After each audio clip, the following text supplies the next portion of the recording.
Hello, everyone.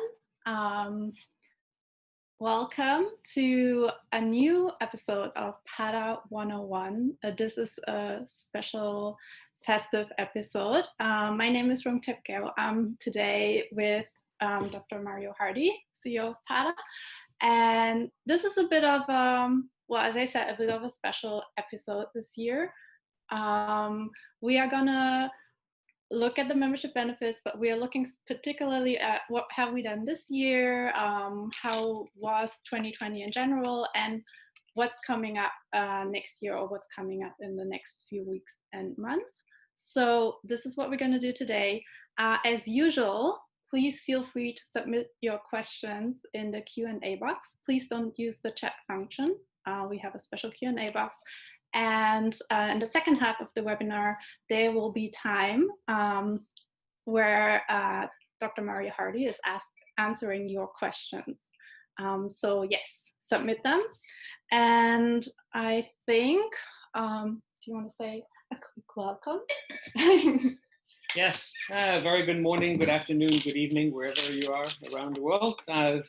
Great pleasure to be all here with you today. I know it's the end of the year, or almost the end of the year for many of us. And as you can see from behind us, already we're starting to decorate our office for the Christmas celebrations. And I know it will be a different type of Christmas for many of us this year, but we'll come back and talk about that a little bit further later on. So if you have any questions, this is your opportunity to ask me any questions you have.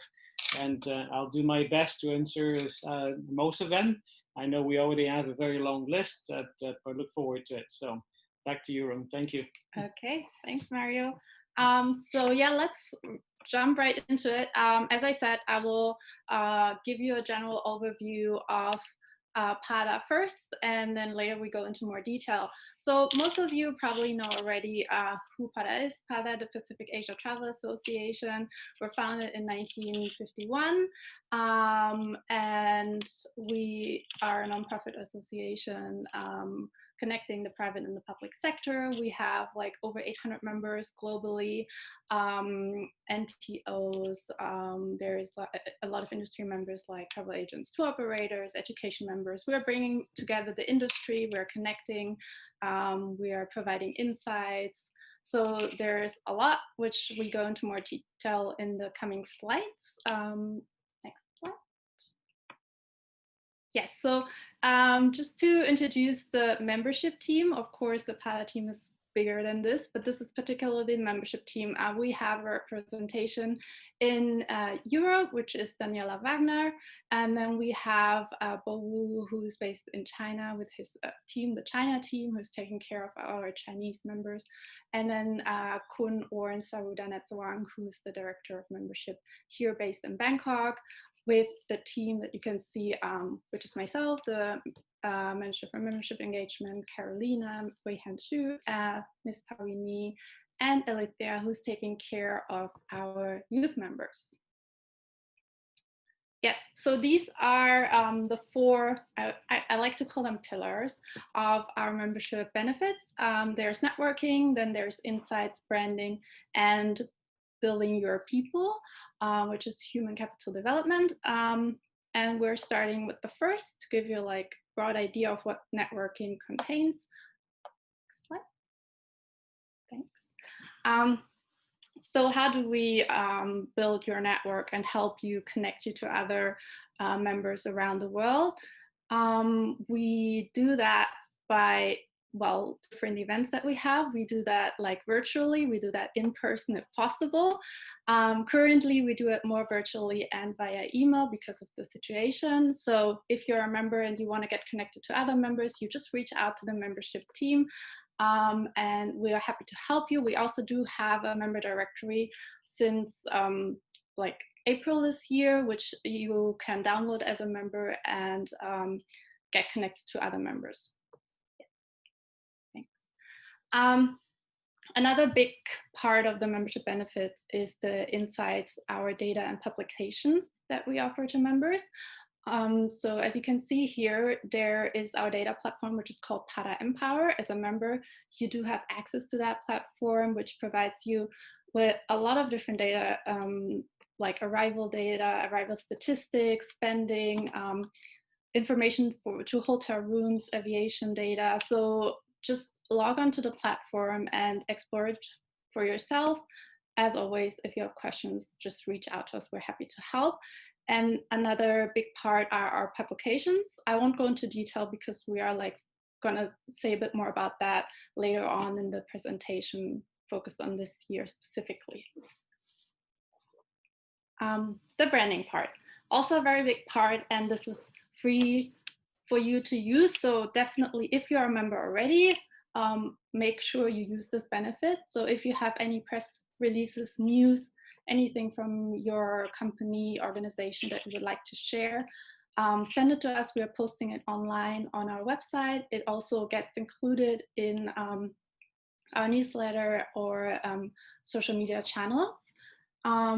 And then, of course, you can use the PADA member logo, and there's different speaking opportunities during our events, our webinars that we have throughout the year, and of course also branding opportunities through our PADA Gold Awards that we have every year. Okay, last but not least, this is our human capital development part. So we do have quite a big internship associate program, for example, and then there's also the Face of the Future award, which we give out every year to a rising star of the industry, as well as the youth symposium. And like we have a big program where we are like supporting universities, and we have like a big youth community which is growing every year, and other things that we're working on at the moment. I don't know, is there anything you would like to add to this part before? We have lots of activities that we're planning for this year, but I think you've got them in your slides later on about the marketplace, yes, and the new events and etc. So we'll come back to that in a minute. Mm-hmm. So this is the first initiative, I would say, of 2020, which came out in April, as I mentioned earlier. This is the member directory, which is exclusively available to PADA members. It gives you a lot of information about the association, what benefits you have access to, and it gives you an overview of all our fellow PADA members, how you can reach out to them, who they are, what they're doing. So this is a great source of information. So if you're a member and you haven't downloaded it yet, go to pada.org under the membership tab. You can download it through the PADA store. And yeah, that's what's to say about this one. So this is one of our, I would say, yeah, one of our bigger projects this year, the PADA CRC, which we've launched, the PADA Crisis Resource Center, which was launched officially in July, if I'm not wrong. So we had a first version, and then this CRC was launched in July, together in support with like ADB and GIZ. This is a great platform for you to get information given the current situation with COVID-19. We're providing like a lot of tools on that side, like tools for you to, as you can see, recovery planner. There's also publications that you can download, which is available for free. You just go on the website and have a look. I think on the next slide, we're also giving a bit more details. Did we skip one slide? Oh, okay, so this is obviously this is the slide. I thought we had one more slide in this presentation. That's okay. So this is the publications that I just mentioned. You can get this directly from the CRC website under publications. These two publications are available to you. But besides that, I wanted to mention to you that, so besides the recovery planner, there's also like marketing strategies for the current crisis. There's like different case studies that are available on the page. So there's lots of resources for you and your company to use at this moment and situation, which might be helpful for you. We have like the toolkit, which is like addressing different sectors of the industry. So we have a toolkit for hospitality, for SMEs, for government. So yeah, just have a look at the CRC page and yeah, check for yourself. Okay, so these publications are available on the pada.org website, and they are specifically, some of them are more focused on the current situation, COVID-19. For example, the issues and trends, which was launched like earlier in the second half of this year, but then also the role of online agencies in supporting Asia Pacific SMEs in recovery, for example. That I think is available to everyone at the moment. Issues and Trends is available to PADA members specifically for free. So these are just some of the publications that you have access to and hopefully give you useful information and insights into what might be helping for the situation right now. The destination forecasts are also available to PADA members. I think we have more information on that on the next slide. Yes. So as I said, this is a special benefit given this year's situation where we have decided that we would like to offer PADA members 5 of these publications, which is a value of $20,000, as you can see. So if you haven't used this benefit yet, please reach out to us, and we're happy to share this with you.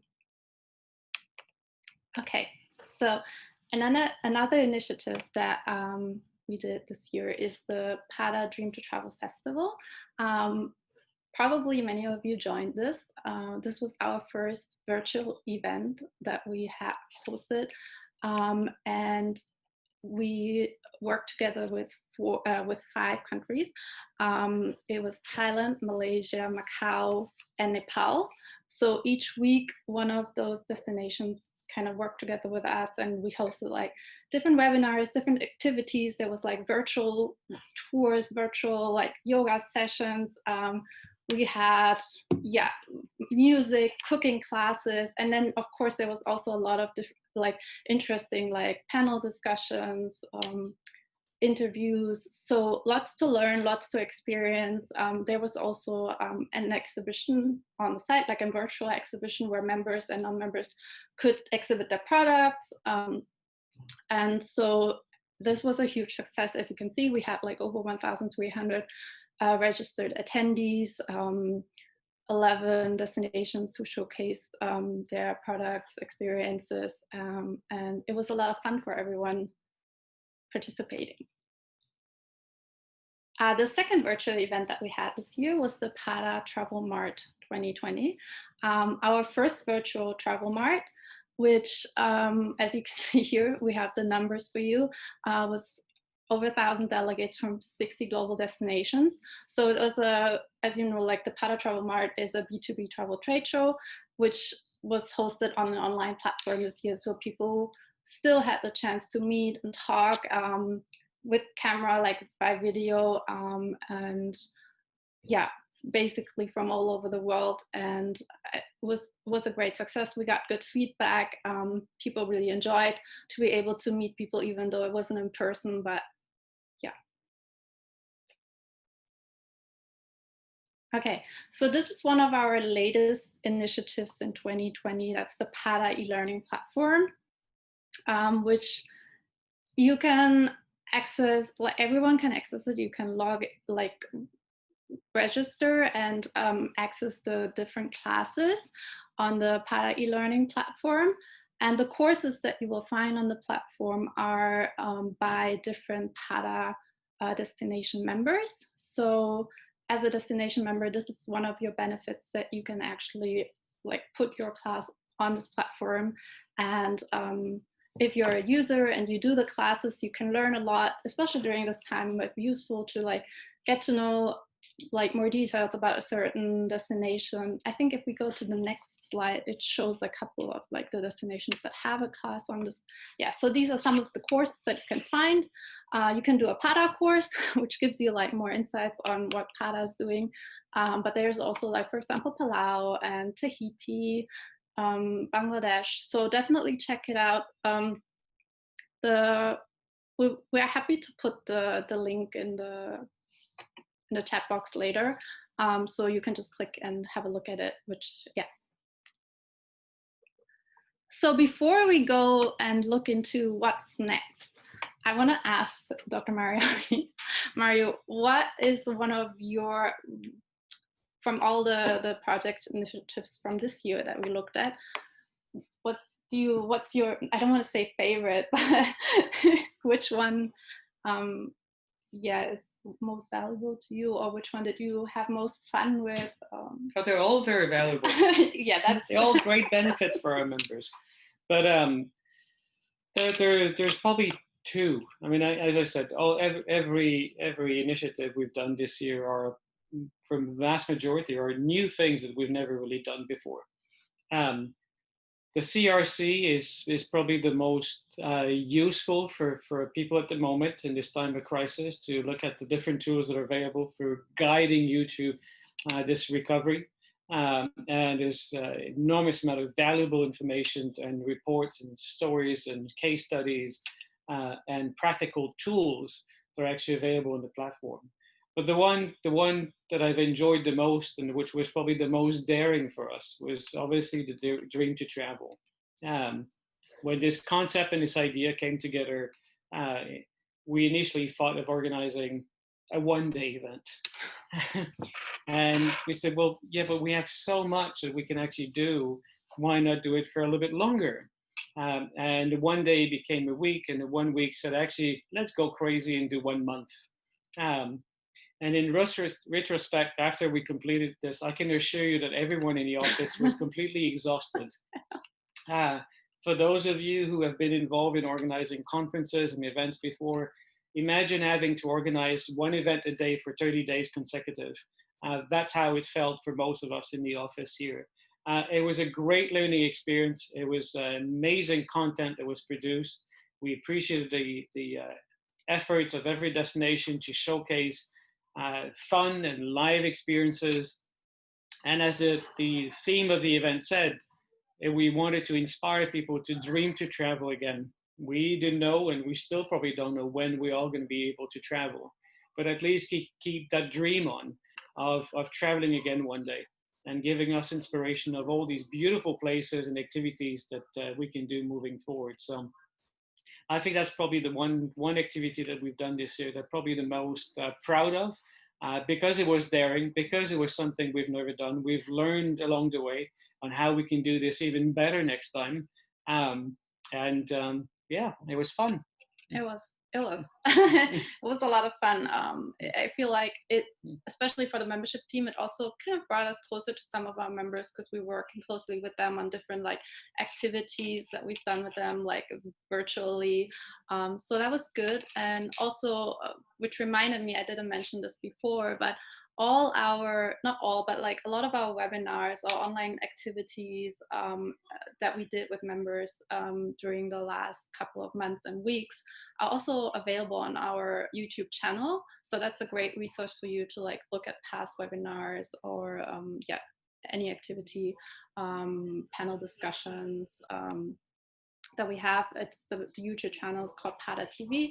So just hop onto YouTube, have a look at it, and you can watch whatever you would like to watch whenever you have time for it, because we know sometimes you cannot join live. It's just because of time differences or because of a busy work schedule, but you can just like hop on there whenever you have time. And except for Anna from Finland, who's always joining, because I know she's online at the moment. Whatever time of the day, night, Anna's always there. So thank you very much. Thanks, Anna. Yes. Oh, there she is. Hi. Yes. So let's look into what do we have so far for not just next year, but also actually coming up very soon, still this year.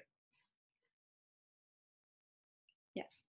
How excited are we about the Pada Marketplace? I'm very excited about the marketplace for one reason that you probably don't know, but because the first day I joined Pada, I had this idea of actually creating this marketplace, and it's been in the back of my mind, in the back of Pada's plans for a very long time. And the reason why it was never really launched before is because we never been able to find the right vehicle, the right platform to be able to do this, not only in a cost-effective way, but also in a way that actually would have all the necessary feature to create a marketplace, a community where people can engage and showcase their business, their product, their services, and also have the ability to reach out to potential clients, or for clients or potential buyers to reach out to potential businesses also. So I'm really, really happy that this marketplace is actually going live. Yes. Yes. So for all of those who are listening right now, this hasn't been launched yet, but will be launched soon. So we are very excited to share this kind of little news with you. And well, if we go to the next slide, it gives you a bit of a better idea what all this is about.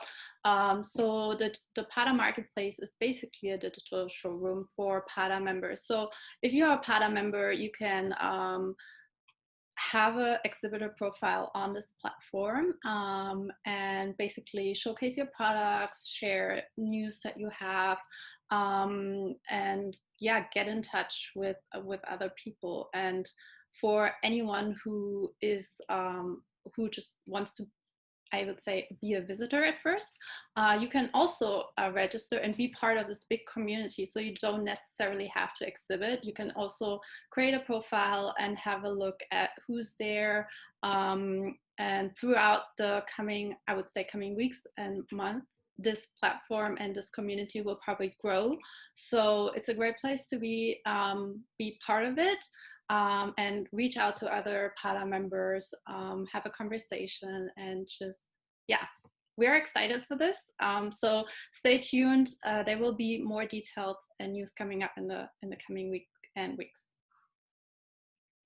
Okay, so this is PADA Beyond, which we have just announced recently is going to be a virtual event in February. Which is the topic will be Travel Recovery Solutions 2021.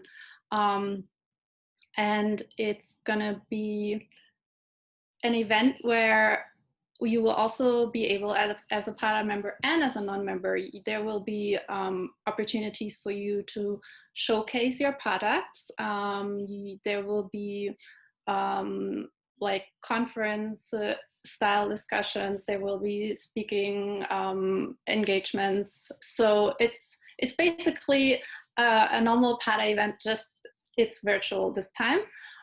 So go on to our website and sign up for this. If you're a member, as I said, there you have special opportunities to exhibit at this event for free this time.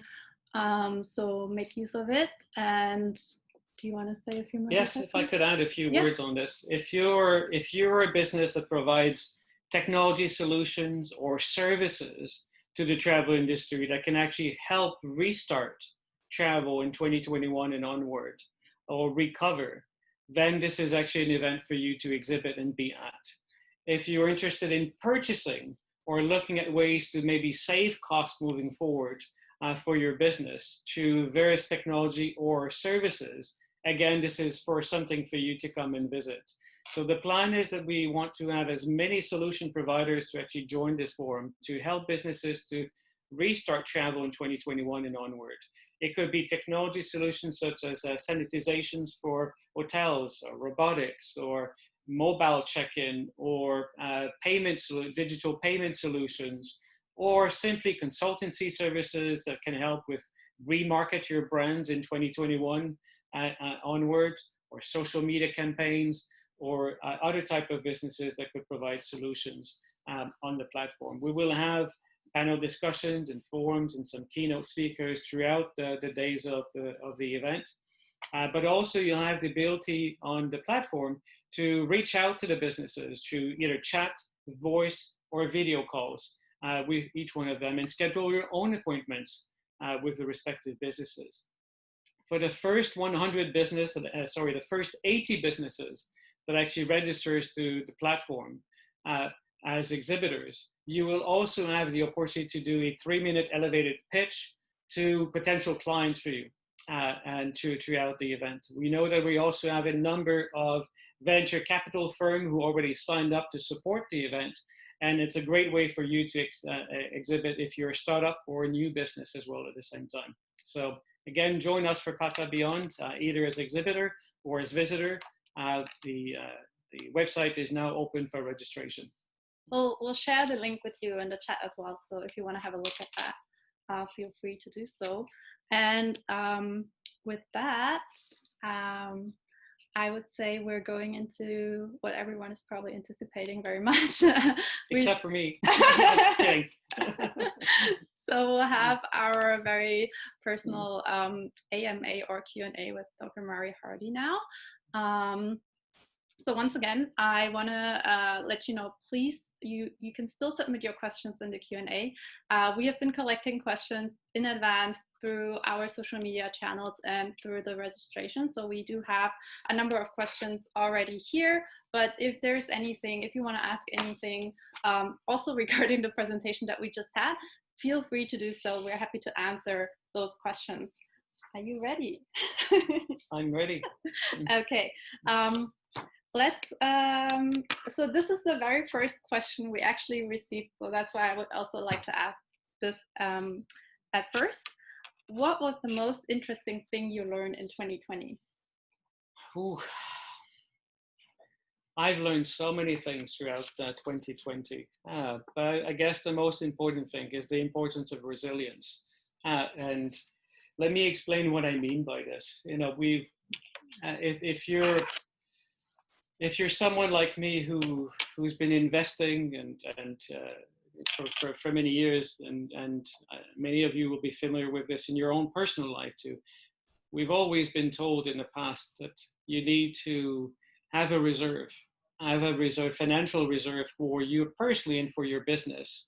And in the past 10 years ago, the average people said, oh, you need to have a reserve for 3 months. And that 3 months became 6 months. And that 6 months, people said, oh, you need 1 year of reserve. But if you consider the current situation, and actually in real life, you probably need several years of reserve to be able to sustain the type of crisis that we're facing today. And I think that's been the biggest challenge for most of us who are on this call, I'm sure, for you either personally, for your own family and yourself, and also respectively for your businesses, and even for ourselves as PATA, as an organization. We were fortunate enough that we've built a very strong reserve over the last couple of years, which allows us to sustain this crisis for the time being and for foreseeable future.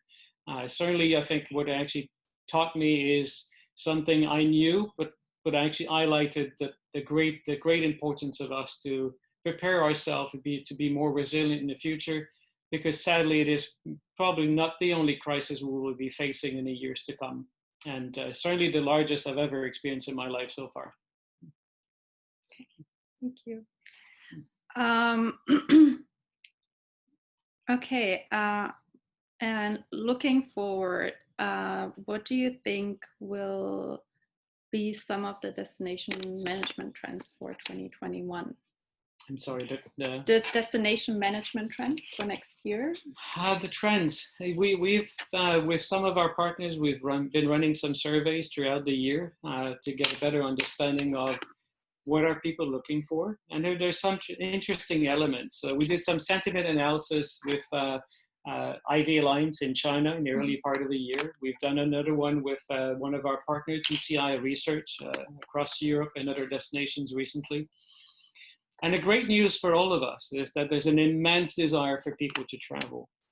People do want to travel. As soon as borders are opened safely, people are keen to travel not only domestically or regionally, but also internationally. That's the good news. What are people looking for? They're looking for probably something different than what they were looking for before. They want to be away from crowds. They want to go into nature-based destinations, more eco-friendly destinations, most likely. They also pay a lot more attention to sanitization, hygiene, and health and safety. We know that from people researching on one of our partner TripAdvisor, for example, or other OTAs, that when they search, they also try to find information in regarding to the health and safety. Is this hotel been certified? Here in Thailand, we have a program called SHA, the Safety Health Authority. which gives certification to hotels and some entertainment or shopping centers and public places, but they have the proper sanitizations in their public facilities and etc. And that's something that people pay more attention to than they were before. So certainly I would say that for destinations, for those of you who are either working for the private sector or public sector on this call, that's something you need to be aware of. You need to prepare yourself when you do your marketing in the years to come. That is something that will remain post-COVID-19. This is just not a one-off because of the current crisis. These type of information will remain important for them. So you need to make sure you've got this into your marketing, in your plans moving forward. And of course, it's not only about marketing. It's also about doing it, making sure that you do use the proper safety protocols and sanitization protocols in your respective facilities or product or transportation modes. Okay, thanks. I will stick a bit to the topic of this year, COVID-19. How did you deal with the challenges of this year, like maybe business-wise, but also like maybe personally, like since you're traveling normally a lot, like for example, how did this affect you not being able to travel that much this year? Yes, it's been difficult. For many of you who know me well, I've been known to be traveling extensively, typically on average about over 200 days a year, sometimes much more than that, and now down to 0. My last trip this year was in early February, the day before we had the lockdown here in Thailand. And I've not traveled abroad since. I've been traveling domestically, which is good for Thai businesses, and trying to help our local economy and making my own contribution by enjoying local holidays and exploring the beautiful country of Thailand.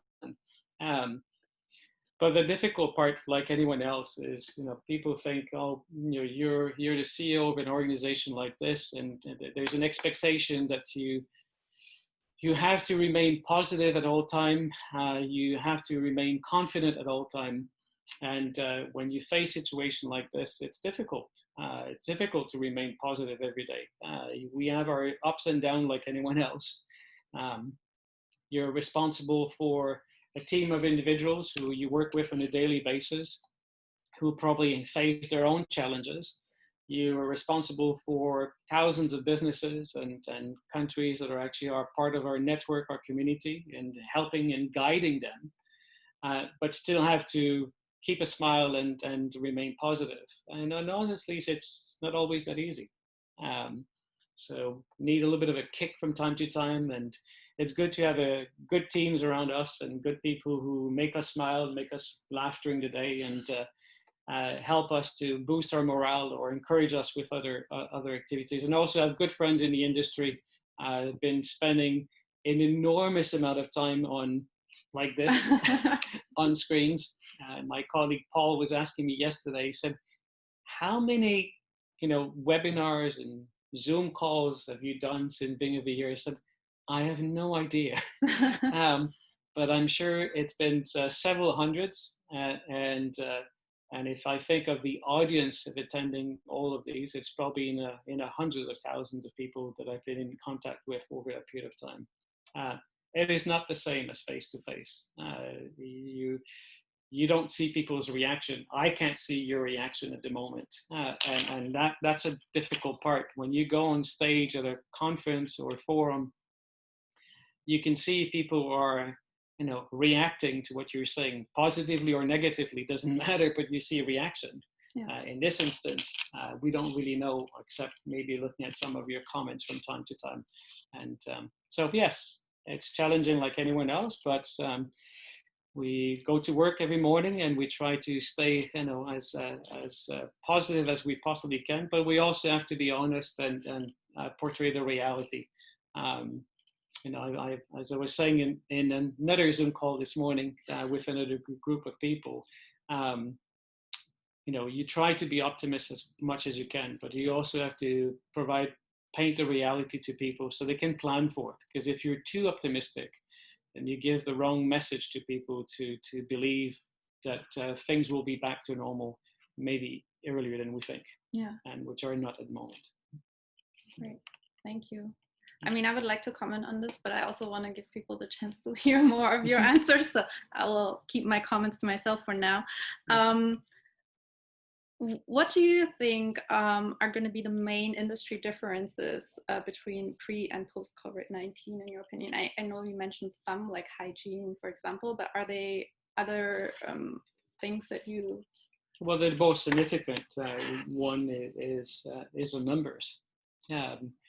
Pre-COVID-19, we saw year-on-year growth, an amazing amount of growth in terms of travel for many destinations across the Asia Pacific. Those were in double digits for most part of the world, but certainly here in Asia, it was double digit for nearly every single country, and every year, constantly. So we were enjoying, really good business for travel and tourism during a period of time. We know from our research, and we also know from our collaborations with all the other international organizations around the world, that we have a very consistent view of this, is that we will not see a recovery to the same level of growth that we had pre-COVID-19 until 2024, if not even beyond that. Now, don't get me wrong, it doesn't mean that actually between now and then we won't see growth. We will see gradual growth, but we will not see the same level that we had before. And that to me is the biggest impact. Some people may argue that maybe we had too many before, and possibly in some destinations, but it wasn't equally distributed. Some had too many, some had not enough. Some countries had a lot of people in one place, not so much in other places across the country, which is the dispersal of tourism that Pat has been promoting now for a number of years. And now we have an opportunity to restart tourism maybe in a different way, and encouraging people to disperse into other destinations within a country. And I suspect that this is probably what will happen naturally anyway, because we know from the research that we've done earlier, there are people who are not looking at the very, really always popular destinations within the country. They're looking for secondary and tertiary parts of the country that may be less crowded or potentially less crowded moving forward. But I can talk about this for quite some time, because there's a lot of challenges around this too, which is the issue that we'll be addressing during one of our events next week, which is air capacity and air accessibility also. We were very privileged that before COVID-19, you could fly anywhere on the planet. And in most instances, either direct flight or with one connection point. But at the moment, if you try to fly to some places around the world, you'll have to do multiple connections if you even if you can even reach there at the moment, because there are no air service to many places. That's something that's going to take a number of years to go back to, but we'll learn from the aviation expert on next week, and I'm sure we'll talk about our next week event soon. So. Yes, we will before the end of this webinar. I want to also give the chance to answer some questions that we got live right now. What are your thoughts about travel bubbles between countries? I've been asked this question every single day, multiple times a day for the last few months, and more intensely over the last couple of weeks, obviously with the announcement of Singapore-Hong Kong bubble, which everyone was looking with anticipation, and sadly it got initially postponed, and now it got postponed again till next year.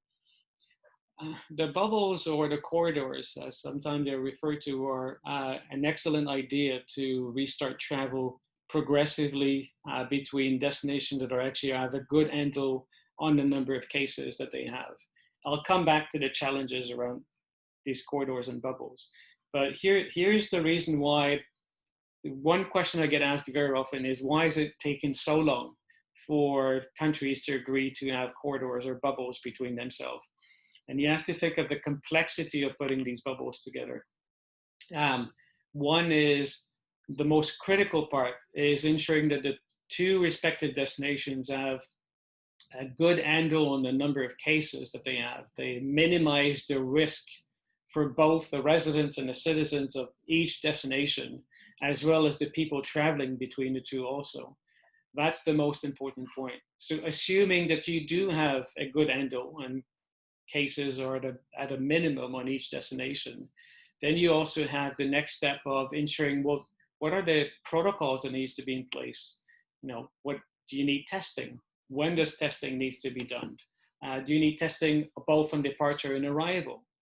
Do you need to have contact tracing when people move around within the destinations? Do you need to have quarantine or no quarantine? Preferably not from our point of view. And do you also need to have a digital health passport to track when you've been tested, who's tested you, what type of test you had? And soon, of course, we'll have the vaccine. So when have you been vaccinated, which type of vaccine you had, and et cetera, et cetera.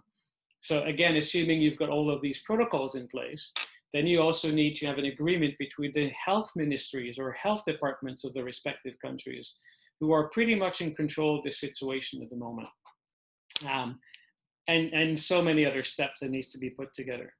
But the challenge is, as we experience and we've seen with the Singapore-Hong Kong bubble, is as soon as the number of cases start to rise in one destination, then there's potentially that bubble, that corridor get stopped and people go back on lockdown.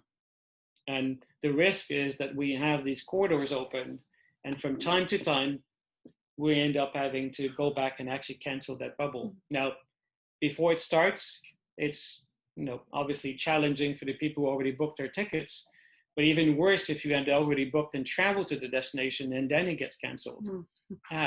So there's still a lot of questions around how this will work. And of course, now with the arrival of the vaccine, it adds more complexity to it. Certainly from our point of view as an organization, what we've been doing over the last few months, not only ourselves, but also with the other international organization, is trying to lobby governments to have harmonization, to have an harmonized protocols and platforms to make it as easy as possible for people to travel in the year to come as the vaccines get distributed and we learn to live with both people being tested and others being vaccinated. I hope this answered your question. This is more of a kind of guess, I think. What is, from your best of your knowledge, do you think the 5 countries that will reopen their borders first? Oh, any guesses? Singapore? I don't really know. I don't really have, I mean, it would be really a guess at this point. There is no science around this about who are the first that will reopen. I can tell you that certainly for Thailand, I think it will take quite some time before it reopens for the moment. Not because we don't have a good handle on cases, we're quite the opposite.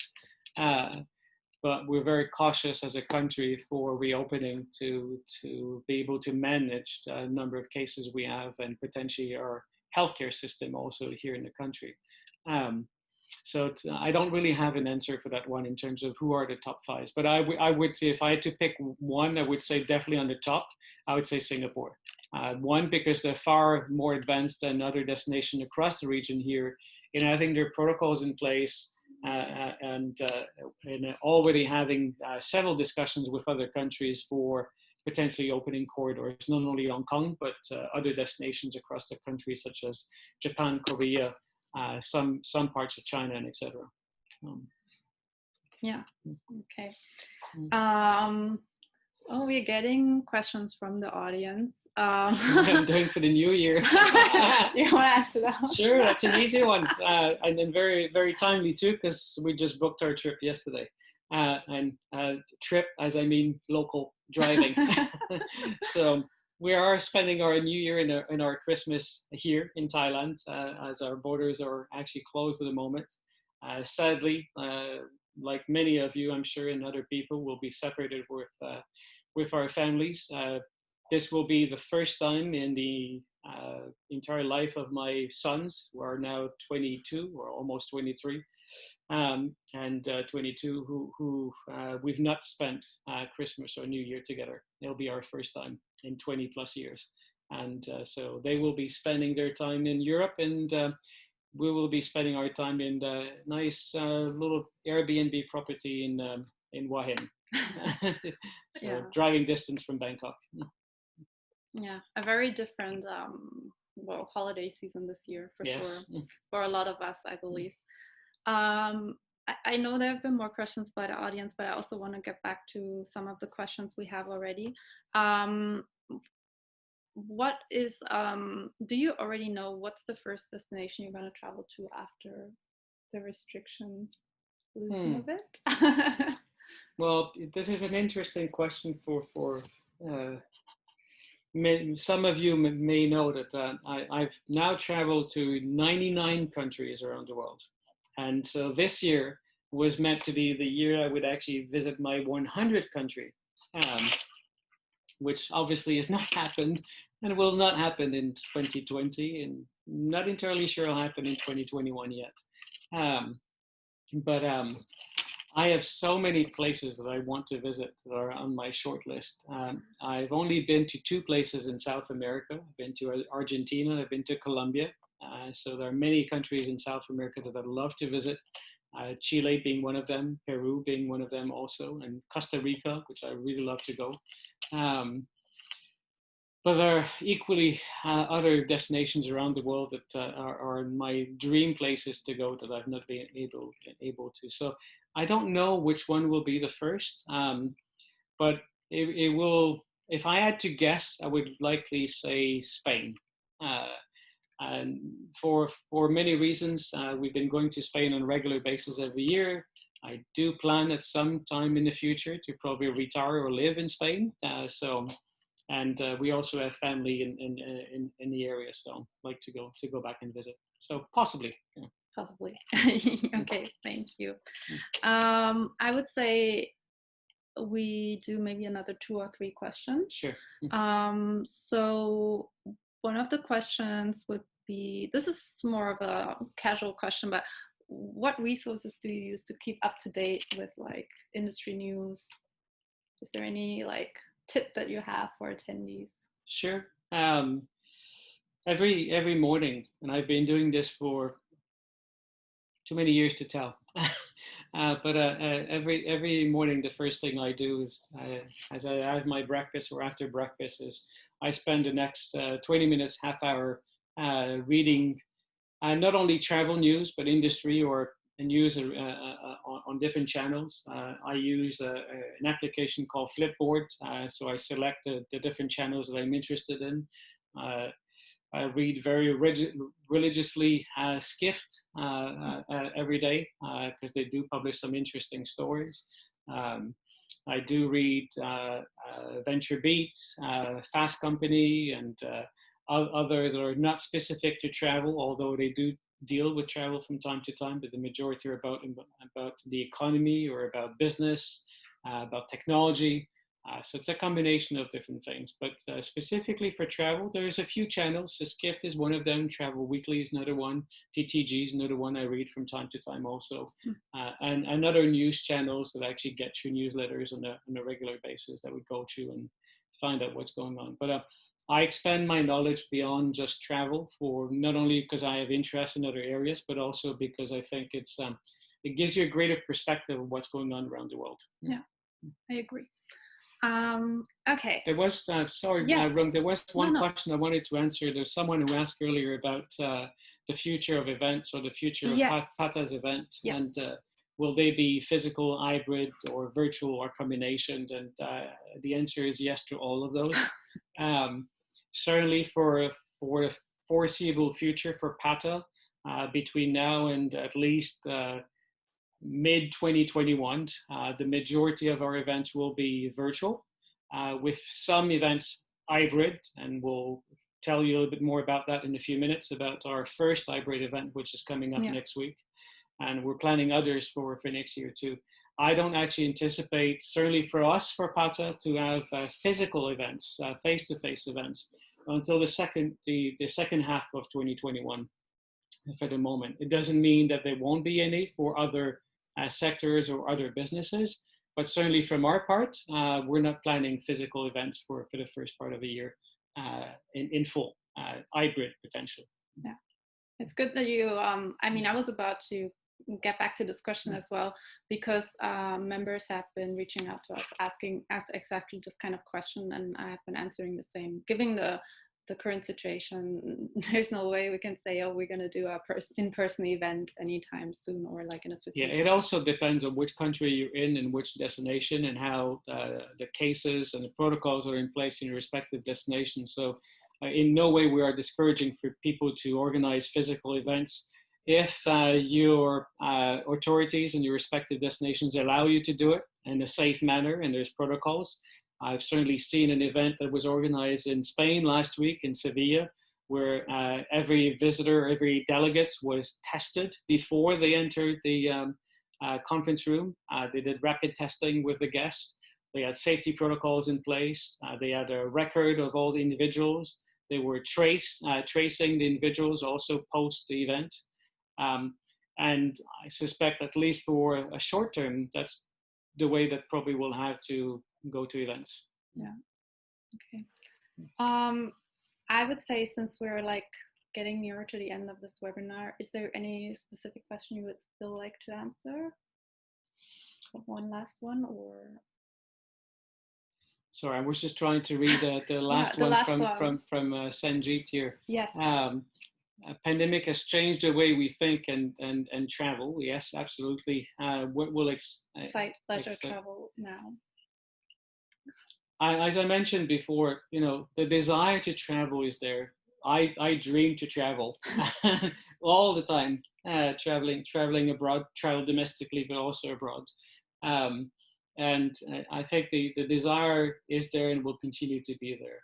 But the challenge is how people will feel confident and safe to travel moving forward, and the destination they will select to travel to will be based on how good the situation, the number of COVID cases on the ground, or actually how it's handled. Vaccinations and, of course, testing will play a great part of that. As countries, the majority of the populations get vaccinated, then it will be probably safer, or people have a feeling that it's safer to travel to those destinations. But at the end of the day, it's all about risk management. And it's for you to understand what is your tolerance to risk in traveling abroad, and the research that you will each do to figure out where actually it is safe for you to travel. Certainly for the short to medium term, I suspect that the majority of travel will remain domestic or regional, shorter distance within the region here. And certainly from the survey we conducted in China, as I mentioned, they have an immense desire to travel. However, also part of that research revealed that their interest to travel is mostly here in Asia. Thailand being the #1 destination that they want to travel to when the borders are safely reopened to them. Their desire to travel to Europe or North America or longer distances is at a lower level at this point. And I guess it's mainly driven by the fact that the situation is not under control in both parts of the world at the moment. Yeah. Okay. Thank you. Okay. So with that, I think we're closing the Q&A session for now. We probably didn't answer all the questions, but that's due to time. So thank you for submitting all the questions, for the interest. And before we close this webinar for now, we're going to have an outlook on the upcoming. Give us a second. We will have, yes, here we go. So these are our upcoming webinars and events in December, and Mario mentioned it multiple times during this webinar. We're very excited to have a so-called hybrid event coming up this Monday with the title of Asia Pacific Tourism Recovery Trends and Outlook. So probably everyone is familiar what a hybrid event is. So we will have this event in person for a limited amount of people in Bangkok, and then it is open for everyone to actually register and attend it online, virtually, from wherever you are. So please feel free to do so. You find the link on our website. it's free. Please join us. It's coming up this Monday already, and we have a good line of speakers invited to this event. There are three themes that we'll actually be talking about during the event. For those who are interested in the hospitality sector, we have a great group of panelists, and also SDR providing an update on hospitality data. We have Showroom providing information on outlook on aviation sector. And we have a great lineup of speakers from airlines joining us for the panel, so hospitality, aviation, and finally, actually, the MICE market, where we have also great speakers joining us from both public and private sector in that area to share with us trends around the future of events and the different protocols in place for organizing hybrid events, as this one will be. And as Rung mentioned, we'll have about 50 guests in person. Some of the speakers will be on stage, others will be remote. So it's the first time we'll be organizing a fully hybrid event of both physical and online, and we look forward to it. Yes, so please come join us. As I said, you can find more details on our website, including the speaker list. And another event, webinar that is coming up on December 15 is another spotlight with our member Embed, serving up good, clean, fun hygiene technology. So that's exactly the topic that we've discussed during this webinar as well, and that Mario mentioned a couple of times. Important from now on is definitely like, how do you deal with this topic of hygiene? How do you kind of market it? Like, yeah. So Embed is going to talk all about that, explaining what's important, what you have to focus on, what to look at. So register for that event also on our website. It's for free. If you cannot join live, as always, you will get a recording, send it. And I think with that, we remain to prepare ourselves for the holiday season, and wish everyone a happy holiday season, and wish you health, stay safe, and for those of you who can and are with your family, we wish you a fantastic time. Cherish every moment you have with them. And for those of you like myself who are separated with your family, well, I guess we'll be celebrating Christmas on a Zoom call. So again, happy holiday season to everyone, and we look forward to see you in person sometime in 2021. So yeah. Thank you very much. Thank you very much for joining, and yeah, have a good morning, day, evening, or good night wherever you are based, and we'll see you very soon. Bye bye. Thank you. Bye.